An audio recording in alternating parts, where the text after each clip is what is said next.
جیسے ہی میں نے مہر بانو کا ہاتھ پکڑا، انور نے مجھے پھر سے پکڑنے کے لیے اپنا ہاتھ آگے بڑھایا، لیکن تب تک میں نے ٹرین کے دروازے پہ لگا اسٹینڈ پکڑ لیا تھا اور ٹرین پہ سوار ہو گیا۔ ٹرین کی رفتار اب بہت زیادہ بڑھ چکی تھی۔ انور ہانپنے لگا، اس کی رفتار بھی اب کافی کم ہو چکی تھی۔ مجھے ٹرین کے اندر دیکھ کے مہر بانو کا سانس بحال ہوا۔ کہنے لگی، جی آپ ٹھیک ہیں؟ میں نے کہا جی ہاں میں ٹھیک ہوں۔ میں خود بھی گہرے گہرے سانس لے رہا تھا۔ بھاگ بھاگ کے بری حالت ہو چکی تھی۔ مہر بانو نے اپنی چادر کا کونا پھاڑا اور میرے بازو پہ باندھ دیا۔ پھر ہم اندر آ کر جب اپنی سیٹ پہ بیٹھے تو باقی کے لوگوں کی نظر ہم پہ ہی تھی، کیونکہ باہر ہونے والا تماشا وہ لوگ دیکھ چکے تھے۔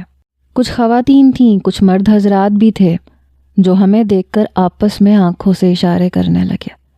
میں نے مہر بانو سے کہا آپ یہاں بیٹھ جائیں۔ وہ بڑی خاموشی سے بیٹھ گئی۔ میں فاصلے پہ ہی اس کے برابر میں بیٹھا۔ باقی کا سفر ایسے ہی خاموشی سے گزرا، لیکن جیسے ہی اگلا اسٹیشن آیا میں گاڑی سے نیچے اتر چکا تھا، مہر بانو کو لے کر، کیونکہ میں جانتا تھا کہ انور ہمارے پیچھے آئے گا۔ وہاں گاڑی پورے آدھے گھنٹے رکنی تھی۔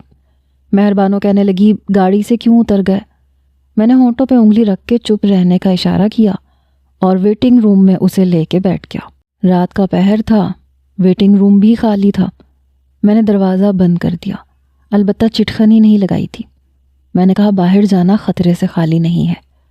وہی ہوا۔ 10 منٹ تک انور اپنے بدماش لڑکوں کے ساتھ اسٹیشن پہ پہنچ چکا تھا۔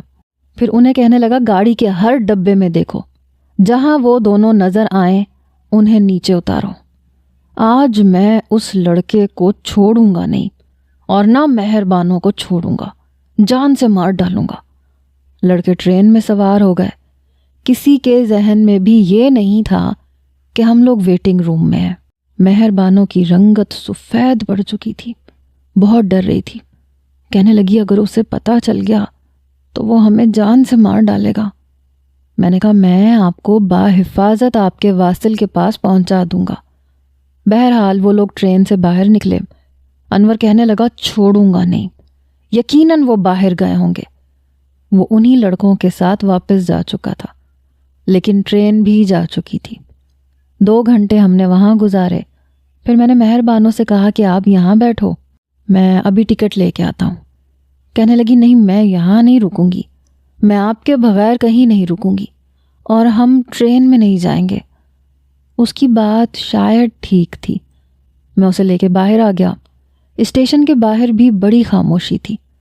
تقریباً 4 بجے کا وقت تھا۔ کچھ رکشے اور کچھ ٹیکسیاں کھڑی ہوئی تھیں۔ میں نے ایک رکشہ لیا، سیدھا بس اسٹاپ پہ چلا گیا۔ وہاں سے بس پکڑی اور واصل کے گاؤں کی طرف روانہ ہو گئے۔ بار بار مہر بانو میرا شکریہ ادا کر رہی تھی، کہہ رہی تھی آپ کا بہت بہت شکریہ، آپ بہت اچھے انسان ہیں۔ میں نے کہا نہیں کوئی بات نہیں، لیکن یہ واصل ہے کون؟ بس ایسے ہی مجھے کچھ تجسس ہوا۔ کہنے لگی یوں تو کوئی بھی نہیں ہے، اور ویسے میرا سب کچھ ہے۔